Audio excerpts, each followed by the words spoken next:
حضرت سلطان محمود غزنوی یہ سو رہے تھے کہ رات کو جب آنکھ کھلی تو یاد آیا کہ میں جس کمرے میں سو رہا ہوں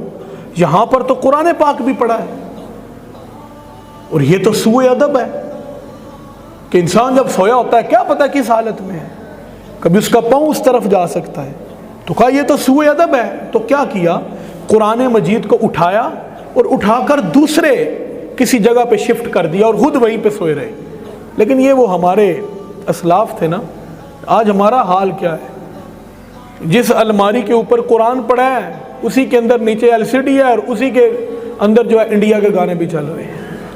اسی کے اندر فلمیں ڈرامے بھی چل رہی ہیں، اوپر قرآن بھی پڑھا ہے۔ یہ نہیں ہونا چاہیے، ہمیں بچنا چاہیے۔ تو میں آپ کو اپنے اسلاف کا طریقہ بتانے لگا۔ سلطان محمود غزنوی اٹھے،